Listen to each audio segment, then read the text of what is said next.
Hello, this is my entry for the Play It Forward ukulele contest. Okay, first of all, I would like to demonstrate something that is new to me that I'm really enjoying. I'm having a really good time doing it. I believe it's called clawhammer style. I could be wrong with this, I'm not sure, but I'm going to go ahead and refer to it as a bum diddy roll. I wanted to get a sort of a bluegrass kind of sound happening on a ukulele.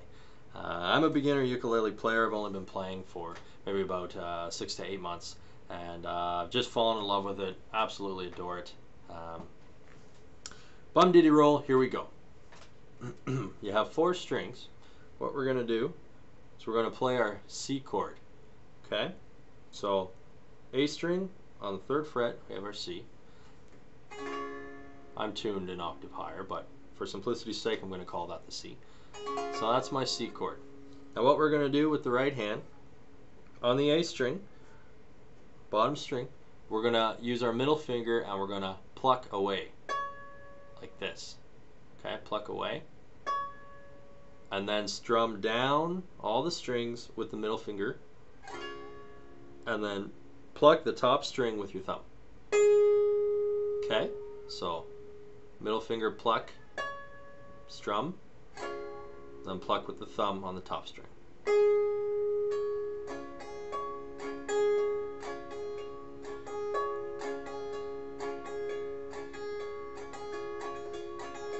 Get some speed going.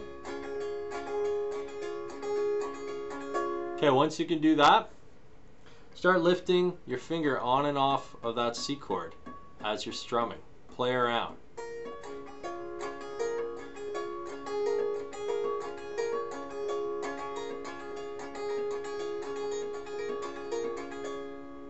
Okay, so again, you just lift off.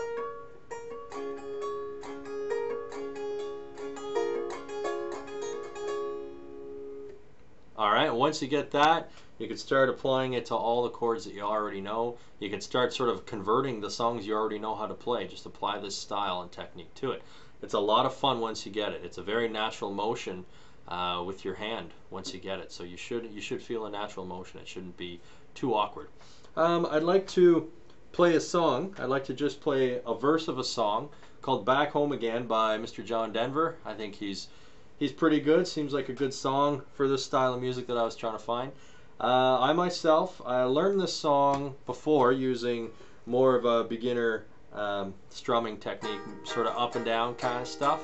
You know, you start learning ukulele and you play down, you play up, and then you mix them together, and sometimes you get stuck on that for too long.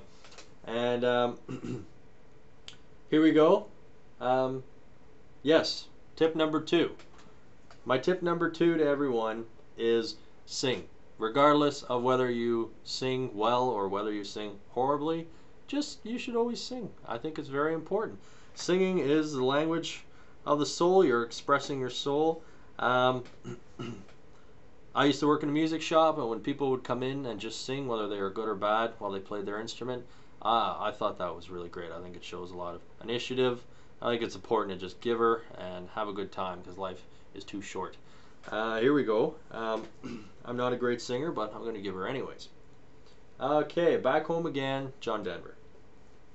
There's a storm across the valley, the clouds are rolling in. The afternoon is heavy on your shoulders. There's a truck out on the freeway, a mile or so away. The whining of his wheels just makes it colder. Alright, I'm going to play the same thing now with the boom diddy roll. Like I said, I'm learning this myself right now. If I make a mistake, I'm just going to play through. Here we go. There's a storm out on the valley, clouds are rolling in. The afternoon is heavy on your shoulders. There's a truck out on the 4-lane, a mile or so away. The whining of his those wheels just makes it colder. Okay, so there you see the bum ditty technique in full effect there. You can convert all of the songs you already know how to play. It's tons of fun, and you can play it faster, you can play it slower. It's great. Okay, so tip number 1, bum ditty roll. Tip number 2, sing. Always sing. Tip number 3, how to make your own homemade cookie tin ukulele. As you see, this is a shortbread cookie tin. I cut a rectangular hole in it up here using an X-Acto knife. Just go very slowly and get some nice clean cuts. And this is a whole piece of wood that fits directly into that hole and goes all the way through inside the body, which is the cookie tin. The wood I bought at Home Depot cost me about $3. I have a fretboard here. I used a stencil of my original cheapy $30 ukulele that I ended up giving away to my niece because she seemed to really like it. She expressed interest in it, and hey, I'm a good uncle, so I gave it to her. Maybe one day she'll be a ukulele player. Hope, hope.